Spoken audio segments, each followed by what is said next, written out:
Right. So good afternoon. Of course, the last classes were the NIBOSH oil and gas, right? So we have completed and we have been able to sign up. Um, well, we can't sign up anybody else now, right? So at least for this exam, right? The um, I think we have about 19 students, right? Of course, it was never 19 students in the live, but a bunch of repeaters, right? And then it had some students who did not write the exam in December. So they have all sort of combined, and so that's going to make the exam day a full exam classroom then, right? And remember, those of us, if you're not quite familiar, mentioned that the facility in Riverside Drive has limited parking, right? I didn't really realize the exam was going to be that much, but during the week, people kept popping up there, right? Past students, repeaters, some who didn't write the exam in December, and they have all signed up for the exam come. Let me just check the calendar. Well, I guess did you all get your confirmation from NIBOSH? It would have been, I think it's on the 7th of May, right? So everybody is in. Yes, correct. Nobody's out. Good Okay, email. yeah, nobody's out. And if there's anybody that's out, I'll have to try to get another exam, right? Well, as you all know, we are not really, well, I don't think that's even possible, right? Because NIBOSH has said that we had until the 31st of March, which was last month, to upload all the new students, right? So no new student could do the oil and gas. If by any chance, and this is for everybody, right, who will listen to the video, right? If by any chance anybody was not or who may not be successful, we could host another exam, right? It's just that it wouldn't be any new student, right? It wouldn't be any new student joining. So I don't think that is allowed. But as I said, in the week here, a lot of people popped up past students from, who would have not been successful. Then those who didn't write the exam. So it's going to be a full exam day, right? Normally our rooms are not, I mean, the room in Riverside Drive, for those who know it, is a big room. We have housed about 40 students in that room, but it's been a while. It's been a while since the pandemic. We haven't had such a big exam at that facility, right? So I'll start there. The exam is So a we're Wednesday. doing the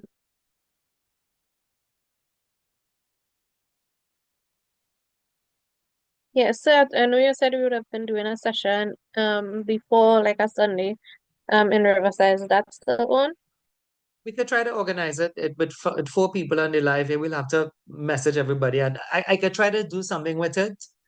Um, so I'll have to email the group and see. And I'm not just talking about those who were in this live then, right? But all those 19 students. I think it's a good idea to make a study day out of it. Because of the fact that there were so many people in it, I may decide to charge a price for that because there are people who have been away then from studies for since about when we started in October last year. I'll think about it. I didn't think about it. As I said it there now, it may be beneficial, right? That we do something like that, right? Next week Sunday is Easter Sunday though. Isn't it? Next week Sunday is Easter Sunday. And the other Sunday is the 27th. And then the 4th of May could probably be the closest Sunday. That could be a Sunday where again, people like Devon is in Guyana, he mightn't be able to attend, but I know there's a way we could do a live with it still, you could broadcast it still. So that may be the Sunday before the exam. That may be the best possible day. I'll let you know how my schedule go because I have a process safety starting on I have a process safety on that Sunday, but I could just move them around, right? I have a process safety starting the 27th of April, which would fall into the 4th of May, but I can move them around for 1 week, right? They could probably take the class um Thursday evening or something, right? Or Wednesday evening or something, because Wednesday we are sort of free now. I think we had our oil and gas on a Wednesday, right? So the exam venue, just to say it here, is Riverside Drive, San Fernando. For those who don't know it, it's on the Gulfview Link Road. As if you're going to Gulf City Malls, most of us kind of familiar with it already. UE, the old UE has a branch inside it, and of course, many of us know that we used to be there for decades, right? For more than 10 years, we used to be at the UE facility. But the venue, if you want to write it down, I'll give you all an email, all of this, right? It's the Professional School of Accountancy Limited. So there's a school in Riverside Drive. It's the only other school inside there. And that's the venue for the exam on the Wednesday. Wednesday is a working day. That street is sort of like a how to say it, it have lots of businesses in that street. There's an environmental company across the road to that street. The old PAL building, which is now a security company, is in that street. Um, I think there's some sort of hairdresser. So that road is a very packed road, right? When we used to be there, the entire length of the road would be packed with cars. Many of us know that, right? The entire length from the start to the finish. Same as UE students would actually overflow onto the roadway as well. So that's how it is. That is what you have to be prepared for. I told you last week too that parking is available inside the facility. Once you come make it park, please listen to the general manager at that compound. His name is Bobby. Some of us know him already. If you don't know him, just listen to him. He'll be giving instructions and stuff on that day. And if you are parking in the street, which you most likely would have to do, just avoid parking in front of the residence gateway. That's just common sense, by the way. But I have had students who did it, and during the exam and stuff. Well, we had class there too. They would normally have to come and tell you to leave, but you don't want that during the exam then, because remember, exam is just a 2 hour start and stop anyway, right? So this remains the only dinosaur then of the NEBOSH courses that are written by face-to-face exams, right? So as I said, it's a dinosaur, but it's hopefully the last big batch. I said, if anybody, God forbid, was not successful, we can probably just do one other exam alone, and hopefully that's not going to be the case anyway, right? So that was it for me today. Today is not going to be a very long day. I would just touch on some exam techniques again, and that would, of course, be what today is about, right? Like I said, I am going to entertain the idea of the face-to-face. To be honest, when we had study schools, we used to have it on the weekend prior to the exam. So the 4th of May is the closest, right? I'll see if I can get that organized. It's a Sunday. um, I'll see if I could organize it, and I'll have to plan it. Plan it mean we have to book the room. We have to sort of engage all 19 students to see if you're willing to come out on that day, right? And get some training done. If we dare do, I would have preferred stay for a good part of the day. I would not have preferred to run away then. I would have preferred, those of us who know when we had classes that we start like 8:30. There's a break in between around 10 o'clock, but go till about 2:30, right? And so you make a good study day out of that day, then you just don't make it, a kind of hit and run kind of thing, right? But we make it a good study day where people could we could review some work, I'll do some teaching, give some questions, give some feedback, right? If I have anybody who want to share anything, I normally have other lecturers who may want to come and share something, maybe like a 10 minutes or something, kind of make it a good study day then, right? We used to have that before the pandemic, and many of us know we used to call it study school. Always did it. I think that's something that made us a bit different, right? We had students from other schools who used to come to our study school, but of course, there's nobody doing oil and gas anymore, right? Yeah, right. And so I'll let you know about that. I'll keep it in mind. I'll start planning it from tomorrow. I'll see what the interest is like anyway. All right. So what I wanted to say again was, well, we spoke about timing last week. Let's have a look at a question. I don't know if you have any questions you could ask.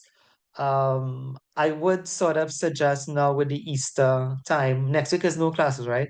That you all start doing some studies, right? And remember, I told you I do everything in one day. Today I went to the park. Sure, you did some stuff in the morning to it's Sunday, right? But and then you're in class as well. So that could be enough for today. But during the So course of the I will weekend, yeah, sorry for interrupting, but yeah, go ahead. I will be on the road escorting some Right. security. No, not a problem, right? If you could just Escort listen in, and yeah. security to show them the feedback. All right, it's kind of breaking up a bit. Probably could put it in the chat, but you can listen on in the class if there's anything, and we are recording, so should be able to get it on the record, right? But I know, I mean, no question is of any more importance to me. I guess we can take a look at this one. For me, it's really, for you, it's about content, but for me, it's more about strategy, right? And so let's have a go with this one, right? If you all can see, so can you all see the background of this one? This is, I went back to 2013, the older papers are sometimes good. Um, as I said, I have had lucky students who said that, a couple of questions are repeated, but it's one thing to recognize a repeat question, and it's another thing to have the answer for it. So if you recognize a repeat question, but do you really have the answer for that repeat question, right? We spoke about strategy last week. Let me just share a strategy here. Most people, most people actually start with number one, and I don't think that's a bad strategy, right? Let me just write the strategy here for you all, right? Like, this is not the strategy, it's just one proposed strategy. I would suggest you start with number one because it's worth 20 marks. So do question one. And last week we said look through the paper. Many students don't look through the paper. They don't reach number 11 then, right? But look through the paper, right? I have asked, some of you know her, Janet, right, which is my sister, to help supervise this exam because it's such a large number of students, right? We have other examiners, of course, but those of us who know Janet is like the senior, like the senior coordinator at the school then, right? It's a Wednesday, so it's not the best day for her, but she haven't agreed, so I think she'll be overseeing the process. For those of us who know, again, I cannot be in the room, the lecturer cannot be in the room during the course of the exam. Once they say start, I have to leave. Once they say stop, I could come back in the room, right? But the exam process then is independent to the lecturer. Remember, for those who remember, like Devon and Alicia and stuff, the exam paper comes sealed. We have to cut it in your presence. You have to verify the class and verify the packet is sealed. So those things then, right, is done with a certain standard for NEBOSH. If there's any hint of dishonesty with us then as a school in terms of, the exam supervision and stuff, then the whole thing could be in jeopardy, right? So we don't really mix matters of that. So I have actually asked Janet, because I know she's the senior one, right, to really handle stuff like that. And she had said yes, that she will be around the Wednesday with some other examiners, right? But she will oversee, like our part of it, the Shadrach Safety Institute part of it. She'll oversee that part of it anyway, right? So I was saying, look through the questions because you could actually pass by doing 8 questions. You need to come up with a mental plan, right? Writing is very fast because it's 2 hours, right? But you need to come up with a mental plan, right? So you could probably just pass with 8 questions. 8 is 64. And if number one is worth 20 marks, so then that's more than 8, right? You have like 5 8 is 40 and number one is 20 marks. So then that's, you know, that's 60 marks, right? So you had to be prepared. And what I'm trying to tell you is that you may have to be prepared to make a sacrifice. I'm not saying that you should, but you had to be prepared. Supposing then there's a question in the paper that you're not able with, right? That doesn't mean you cannot pass because the pass mark is 45, right? So some people sacrifice. I remember telling you all about Rabindra Singh, a student who did 6 questions and he passed, right? He did 6 and he handed up the paper. And I was like, you had to be crazy, right? But that's what he did. I just telling you the story, right? And he passed. And then there were people who did all the questions and failed. So you have to make sure you know what you're doing too. You just can't be writing stuff then, like not writing how they want you to write it. Like 8 for 8, right? Hopefully you all don't go to the paragraph format. Remember, if you see 2 marks is 2 points, 4 marks is 4 points. So it's all about strategy there, right? I hope you're getting that. It's not just about running down content and writing as fast as you could and writing in large bulk of text and hoping that you pass. It's not about that. So in the class I have now, if I tell you anything, I want to tell you about that. So I would say let's start with number one, but look through all the questions and then you could pick, right? You can say, okay, I'm going to do number one because it's so much a marks. And then I'm going to do what is comfortable for like for me. I'm just pretending that number 9 is comfortable for you. So if number 9 is comfortable for you, but then you do that. So then that's 8 marks down, right? Maybe number 8 was not your thing, but then you could do number 7. I'm just making this up, right? And then maybe you try number, this looks kind of strange, but this is an easy question. I'm just saying if it looks strange to you, fine, it's the same number of marks. Number 6 is worth the same number of marks as number 5. So in the event then, in the event that the writing takes you a bit longer, in the event that the examiner says 5 minutes again, what you should have had behind you is that you should have had 8 questions behind you and probably be on your ninth question. So you should have known, well, I've done the best 8. And so said, we all know 8 by 8 is 64, but then the first question is worth more than 8 marks. So then it's supposed to be getting, more than 60 something marks there, right? So if that was to happen and you on your last question or number 10, I'm just saying number 10, or which would have been maybe a difficult one for you, and they say time up, fine. Let the time be up. If the time is up, let the time be up because you would have done your best anyway and you'd have gotten a pass anyway, right? What do you all think about that? Like I know, like I said, like you may have experienced this, but I know this. You may have experienced when we say right in 8 minutes time, and when I say stop, you all are not finished. But then it's the same thing going to happen on the exam day, right? I remember we've been doing this for other than the pandemic. This kind of exam used to be the way it was for the last, decade and more. So oftentimes students would not be able to finish, right? So you have to come up with a strategy for the exam. All right, let's take a look at this one. I wouldn't time you on this one. Let's just do this one, right? So just some answers for this one. And hopefully, like I said, you'll remember the main thing then, right? Which is the strategy. So number one of the stages of a risk assessment is identify the hazards, which is step 1, by the way. So identify the hazards associated with crude, unrefined oil during extraction, storage, and processing. So what I mean, this is based on, I don't know if you want to use your notes. I think we had some of this. Um, now that you see it though, like it's a good question to go and research, right? The hazards associated with crude, unrefined oil during extraction, storage, and processing. Now, there's a way to dissect this question, and I'll show you how to dissect it. But before I show you, let me hear what you think would have been some of the hazards, right? Now we want to kind of focus on the verb a bit. The verb is identified, so they don't need any big explanation. They just need you to give them the hazard. The verb is not outlined.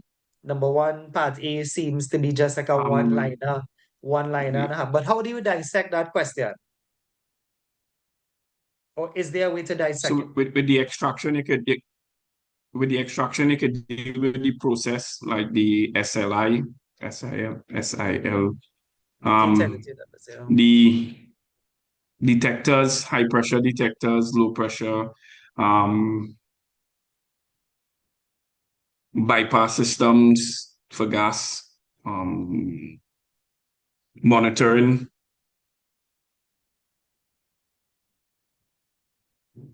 Okay, but you will have to link that to a hazard because SIL in itself, safety integrity levels, is not a hazard, it's actually a control. Safety integrity level, if you Oh forget, no, is no, like I'm only just at saying a palate, yeah. to dissect it, you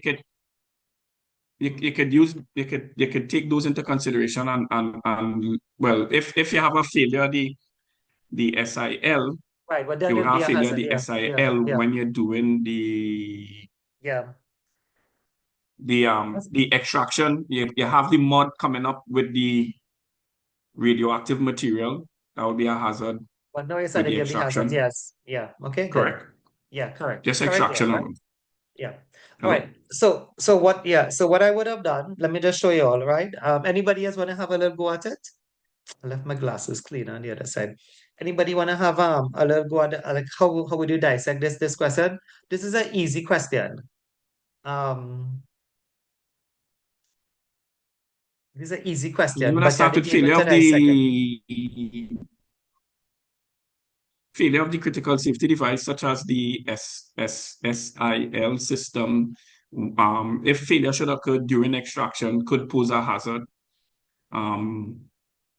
Explosion, build up of gas, build up of toxic substances. They also have in the extraction process, if we have mud coming up, the mud could mix with the radioactive materials and come to the surface, posing a hazard to the workers on the drilling deck who are actively involved in the extraction process. Failure of the piping, BOP is BOP. The once that it is used to cut off the when you're doing the extraction, if you have high pressure or you have a failure, you could shear ram the pipe. I can't remember the correct name. Okay. But the high pressure itself is a hazard. So by saying high pressure, it would be a hazard. Right? Could I ask one more person again? So the question I'm gonna ask them, so they won't given somebody actual hazards, but We're breaking up what I really was bad. saying, yeah, sorry, I know the internet breaking up. Yeah. Hang on a bit, the internet I know is giving some trouble. All right. So is it better for you? Like, can you hear me? I saw it kind of like the internet was unstable, but it seemed to It's be coming back and up going. now. It's coming and going. All right. So what I would have done, right? Anybody want to have a little dissection of it again? Not the actual hazard, but I'm asking like, how do you analyze the question? So watch this, right? Anybody want to have a little try at it again before I say it? Going once, going twice. Akash, we have Chanel, no, Chanel said she's on the road. Christopher Goben. So what you had to realize with this question, right? Watch this. So it's three things they ask, right? So crude oil, unrefined oil during extraction, right? So what he could have done, just saying this, he could have given, as Devon did, some hazards under extraction.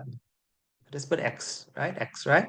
And then, so if you notice, right, it's 1, 2, 3. Did you all see this? Storage and processing. And the number of marks is 8 marks.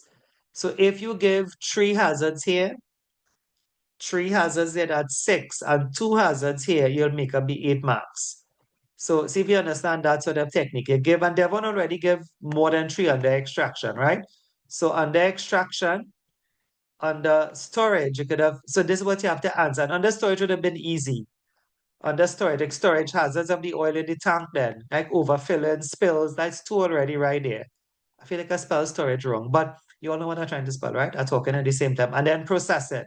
So it's all about technique, I was telling you all now, right? Like what you needed to do, right, was understand that they said 8, but if you look at it, they give it 3 stages, extraction. Devon already mentioned things like pipe and failure. He mentioned things like excessive pressure, the mud being radioactive. You could go back to lesson 1, you could get some of that, right? The sludge, right? We did all about it lesson 1. And was an identify question. So all you need to do is say, like a hazard associated with crude oil or refined oil during extraction is probably like pipe failure, probably resulted in uh well, it probably would result in some sort of overpressure, but even overpressure itself is a hazard, right? You do 2 for storage and you do 2 for processing. This could be fires, this could of course also be things like levies. Remember, this is kind of done in or maybe like an unconfined or a confined vapor cloud explosion. All of those then could have been possible hazards here then, right? Under these. But if you notice how I did it, I broke it up so that you didn't realize it was just 8, but you could actually get some hazard for extraction, some for storage. We did a lot of thing on tanks. We did a lot of thing on storage tanks, right? You should be able to just remember overfilling or maybe failure of the tank base, something like that, and that's enough for that because it's an identify question and processing. Tell me if you understand.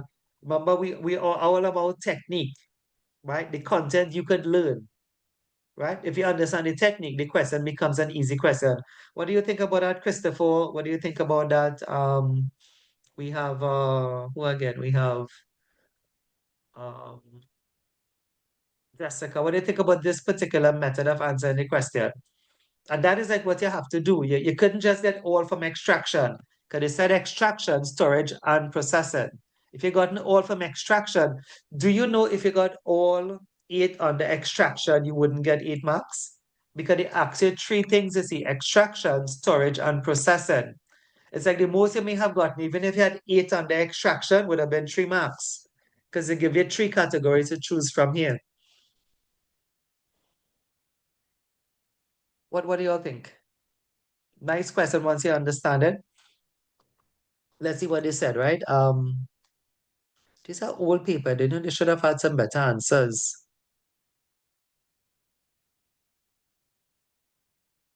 They said the response to this question was varied, with a very small minority obtaining half the allocated marks. But that's sad. If half of the people getting half the mark, then it means that people fail the exam, right? Achieving 25% or less of the available marks. The available marks, I think it was 20. So then people didn't even get 10 marks on this, right? And that's kind of throwing away marks, right? So many candidates found it difficult to nominate hazards beyond flammability, radiation, and hydrogen sulfide content. But why? Because like overfilling then and spills and failure of tank storage base or whatever, those are sensible answers under storage, right? All right, let's go back up to the top. That's when you're doing study or doing, like think about the content then, right? Part B, identify 2 types of risk assessment techniques. I'll leave this one to you. I will just talk about the technique, right? The technique here is the verb is identify. So we don't need any big explanation. You just need like a 1.5 line saying a risk assessment technique that can be used is, and you just give it. Anybody could give 2 advanced risk assessment techniques. We had a whole class on that. Qualitative based on subjective judgment like low, medium, and high, and quantitative, using numerical data. Okay, but could you name an actual qualitative and anybody could help us help, anybody could help out, like a particular advanced qualitative or advanced quantitative risk assessment? Anybody could help out with that one? Yeah, hazard, failure mode and effect analysis. That will be the quantitative. Yeah, About you have 4-3. very good. And Where's the most HAZUP. famous one? Where's the most famous one? HAZUP. HAZUP says the most famous one. But that one, like I mentioned, Hazard is used quite a lot in the oil and gas industry as well. All right. So that's what you needed to do. By the way, you needed to say the full meaning of the word, like hazard and operability studies is HAZUPs. BOTA is also qualitative, but Devon mentioned a quantitative one.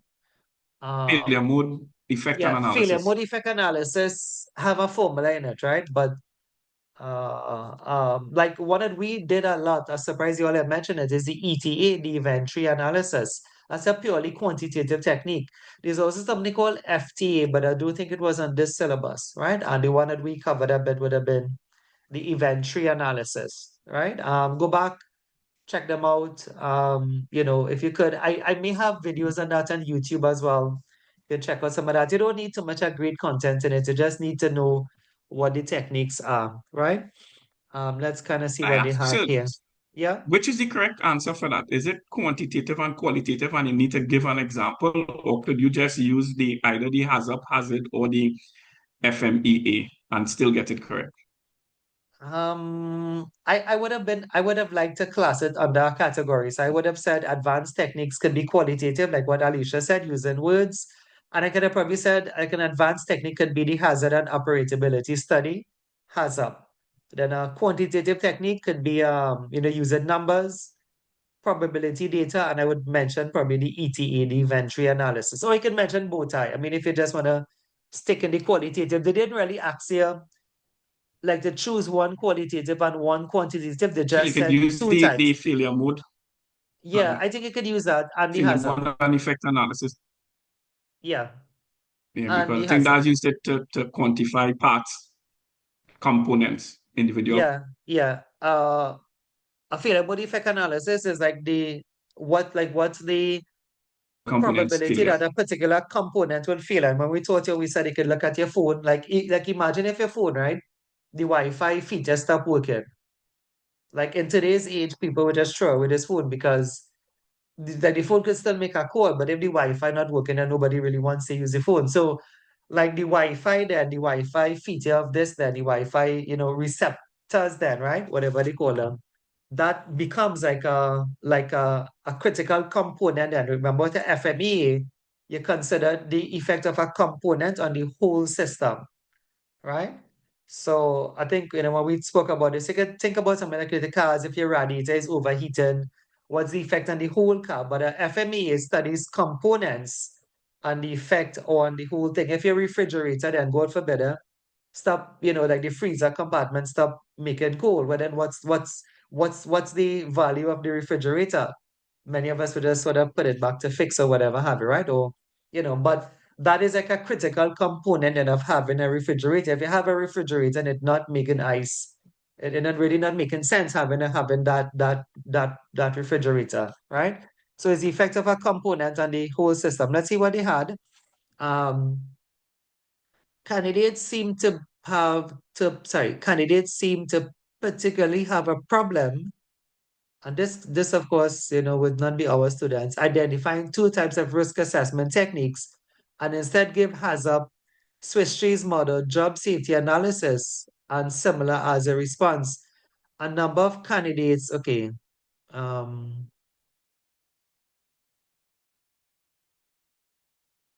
I wonder what they were looking for then, right? I suppose they maybe have been looking, but at least we said it the right way.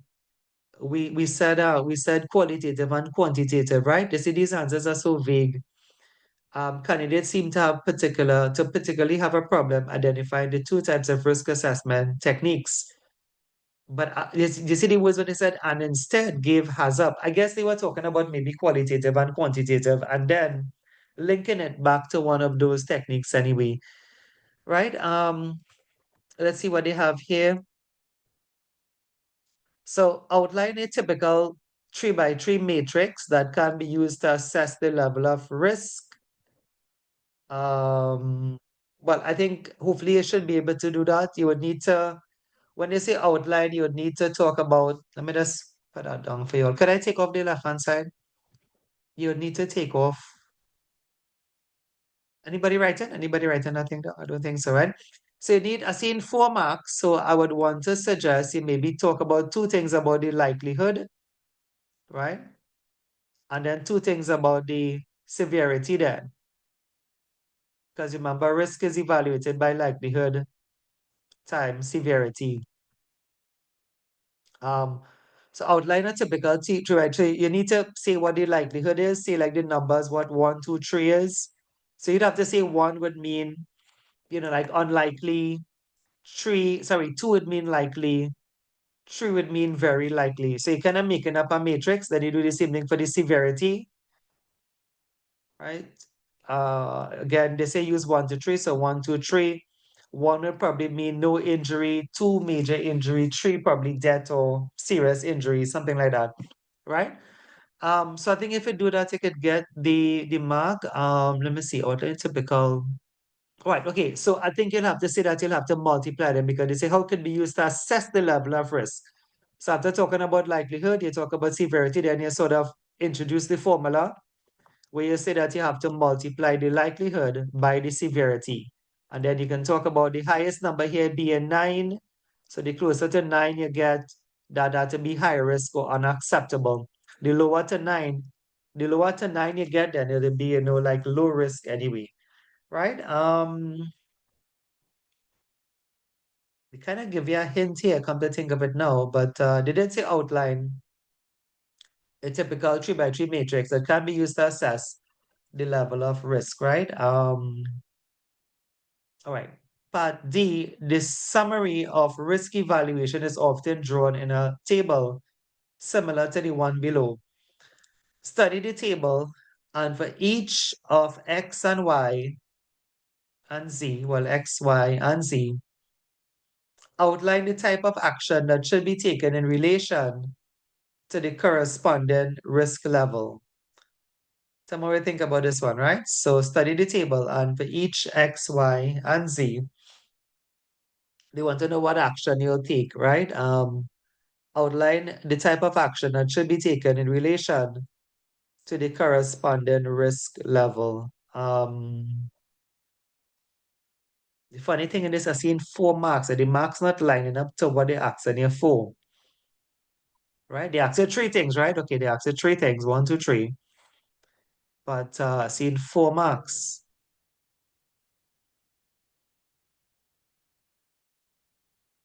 So 1 to 3, you wouldn't need any action. Yeah. No action will be needed for Well, you X. could probably say there's monitor. Some Yeah, but no controls will be urgent needed. action. Yeah, yeah. Under 4, you will need some additional control measures. Right. So additional control Yeah, measure. and 6 to 9, immediate action and stop the work. Right. So additional control measure. Let me just give you some other hints. I'm thinking it have more than 4, now, like you'll have to give them, sorry, it have more than 3. So additional, when I say more than 3, I have to give them more than 3 answers because you see it's 4 marks. So that's why I'm trying to double up here. I doubling up on some of them now. So at 4, you say additional controls may be needed. They would refer to this as something called like tolerable risk. If you want to write that word down. The internet kind of went unstable again. This type of risk down here is called tolerable risk. Tolerable means it's not perfect, right? Tolerable risk. And you look to improve within a time scale. So that's why I'm making up 2 controls for number 4. Well, medium risk then. So you say further controls will be needed. The risk is said to be tolerable. It's not perfect. You tolerate it, but you look to improve within a certain time scale. Right? Could we try to squeeze that in there? If you could write it out before me. Look to improve within a certain time scale. So with 4, then you're looking to improve. 4 is like medium risk, but it's not low risk. So you're still looking to improve because the risk is said to be tolerable. Look to improve within a time scale. And really the reason for this I'm telling you all is 4 marks, but it's 3 things they ask is X, Y, and Z. So I'm doubling up on Y then. I'm giving you 2 answers for Y. Suggest further controls is the first thing I said, and then the other thing I said is to look to improve because that is said to be what is called tolerable risk. Z, I But agree with Z Devon. wouldn't be 2. You wouldn't get 2 points in Z. You could 2, 4. Then we could. Yeah, I mean, yeah, feel Further free to give more than controls, 2. Yeah, and you also need to stop the work. stop the work. Yeah, yeah, not a problem. Yeah, yeah. I prefer you give them more answers and give them less. Right. So stop the work at 6 to 9 is high risk. Stop the work and suggest further controls, right? So stop the work. And so this is what we're trying to get here, that we needed just to give them more than 3 answers in, because when we look at the mark, we see I put stop the stop. You see when you're talking and you write at the same time? It's supposed to be stop the work, right? I put stop the stop. Please, you could just correct it for me. Make any mark and try to fix it, right? Stop the work and look to improve. Right? Anybody knows what the range 1 to 3 represents? This one here is high risk, right? But when they say 1 to 3, this is said to be acceptable risk. Acceptable risk, right?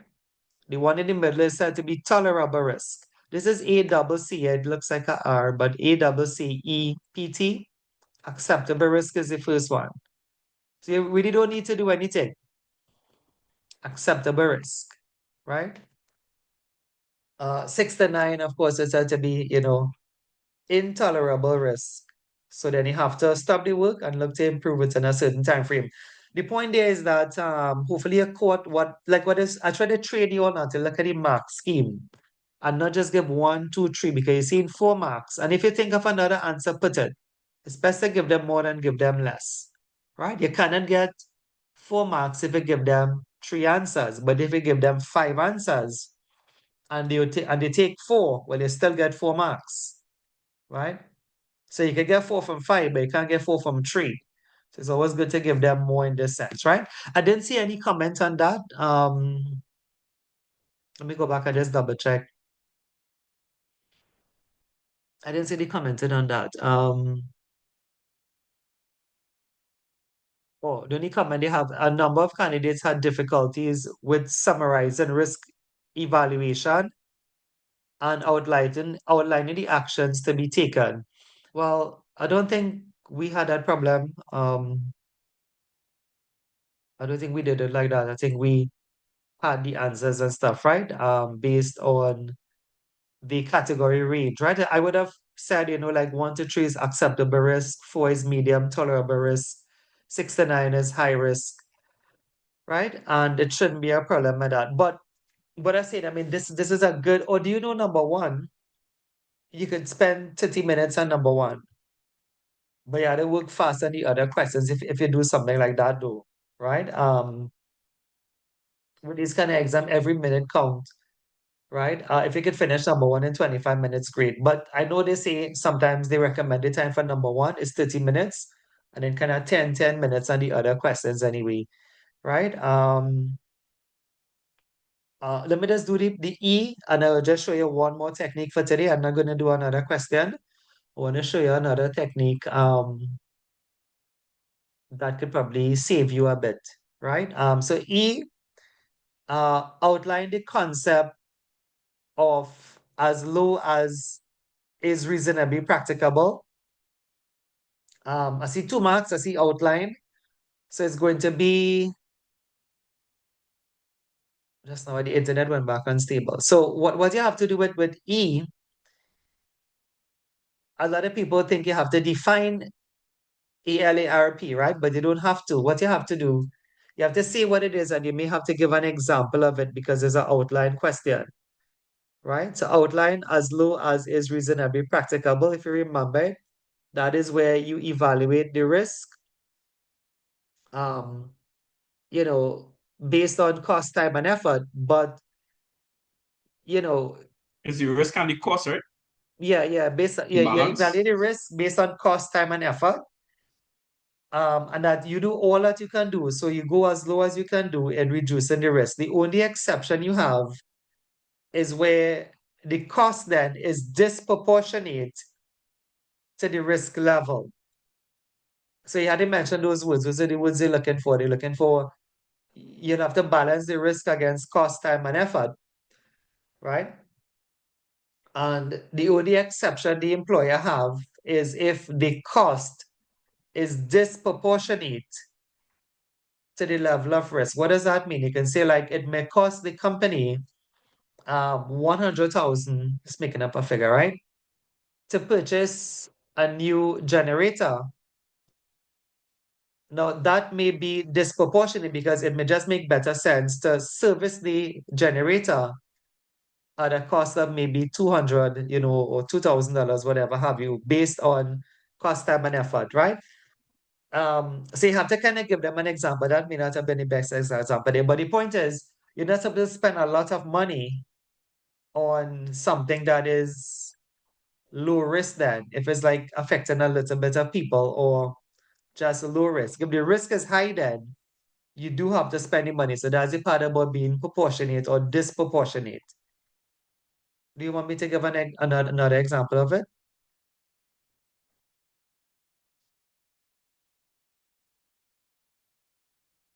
Anybody?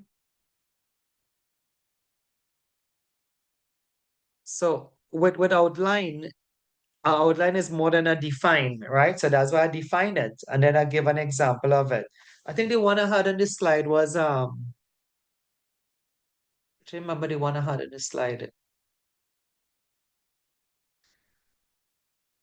Can't remember I think it had to do something with tiles or something like that on this slide. But the idea with ALARP, the employer have to spend all that they can spend to reduce the risk so far as is reasonably practicable, right? However, they have an exception where if the cost is too high, right? So you could just link it to this. Let's say the risk was low then.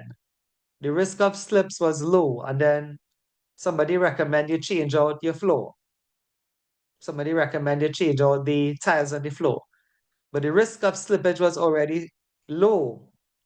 So then you can say that is disproportionate. That's the only exception ALARP offers then, right? So you go as low as you could do. So it would probably be better to put some sort of anti-slip material on the tile as opposed to rip out all the tiles and replacing all the tiles on the floor, right? So that is said to be disproportionate. All right. Let me give you my last hint and I'll stop for today. So we actually did a 20-mark question. Right. Let me clean this slide here. The last hint I'll give you is based on the first strategy I gave you, right?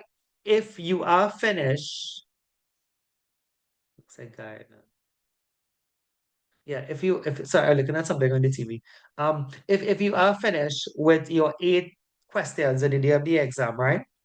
And you hear the examiner say 10 minutes again, right? What you can do, what some people do, remember what I tell you all, right? I hope you all understand what I tell you all. It's like passing an exam is like playing a cricket game, but the other side have already gone in and they have already made their runs there, right? They have made 45 runs, the other side. Whoever side you're playing for, right? The other side made 45 runs. You now, for you to win, you have to get 46, right?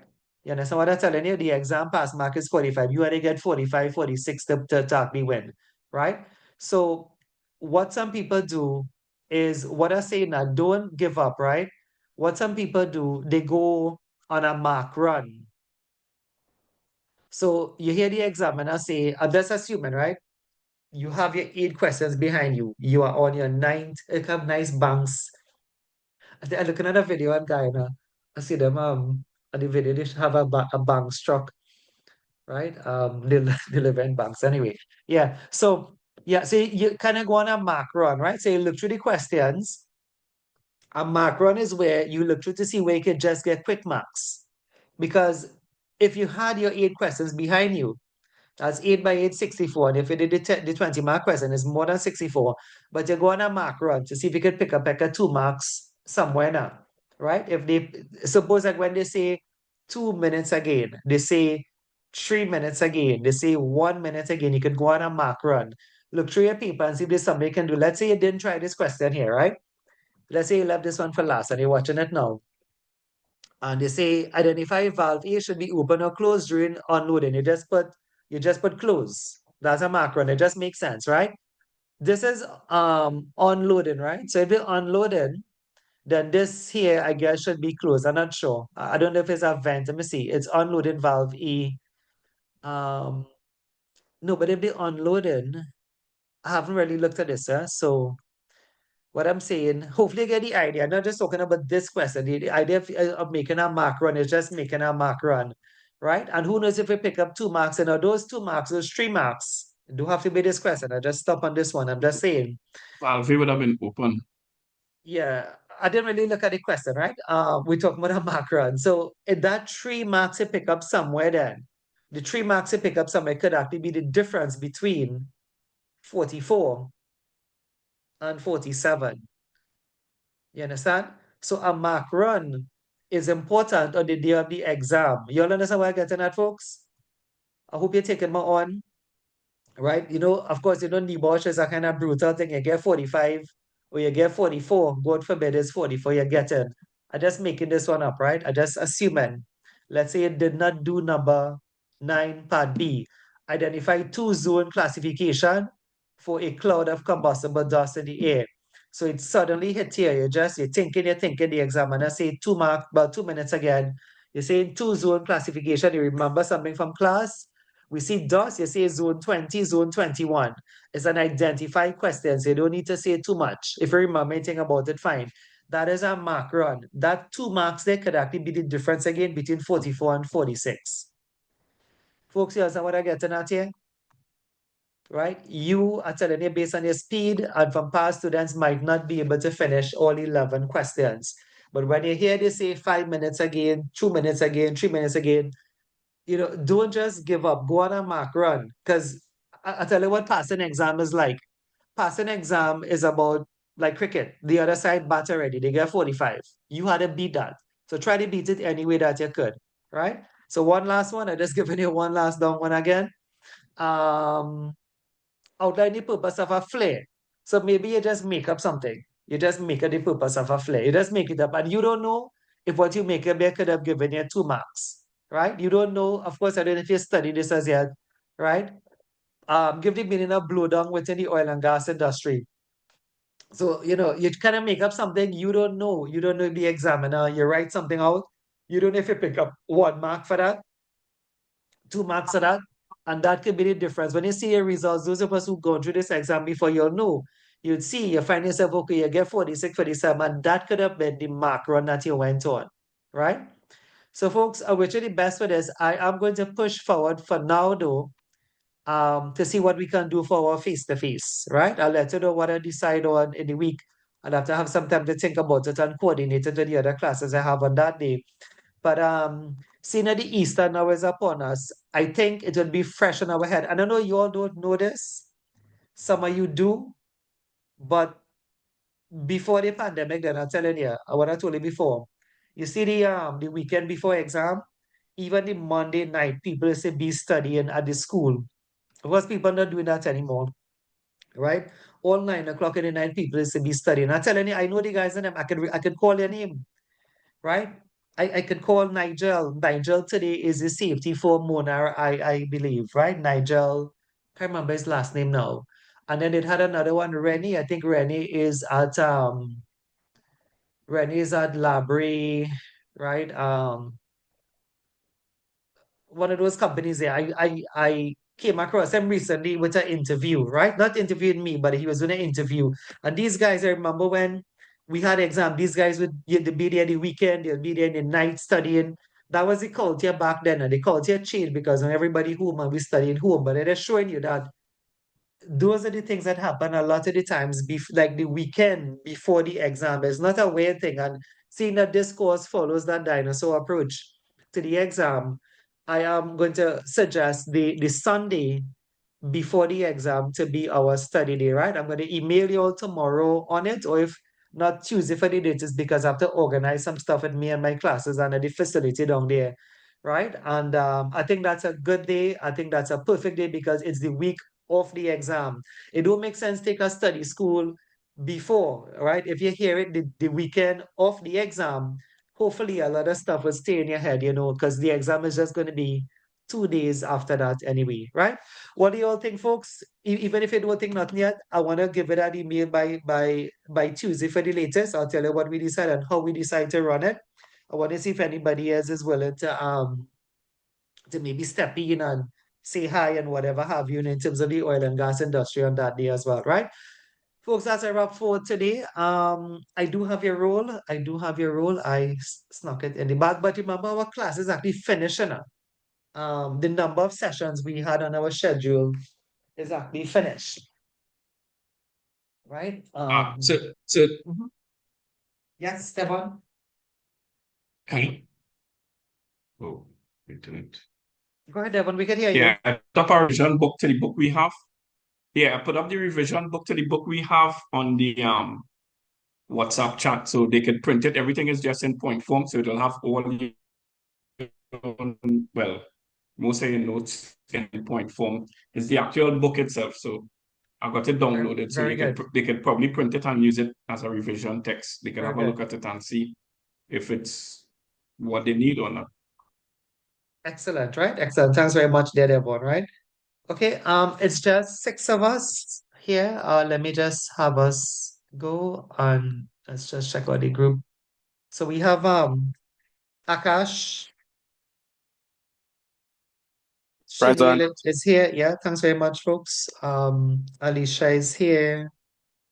I'll still put this recorded on YouTube. I think it's a good one. Even though the course finished. Um, Christopher Goben is here. Alicia got your name. Devon, again, thanks very much, Devon. Devon is here. Rishad. Chenille, 1, 2, 3, 4, 5. Akash. Okay. Anybody didn't hear your name? I have Akash, I have Alicia, Risha, and Chanel. Okay. Folks, enjoy the rest of the evening. I'll see you all hopefully back for that face-to-face study school. All the best, everyone. Bye.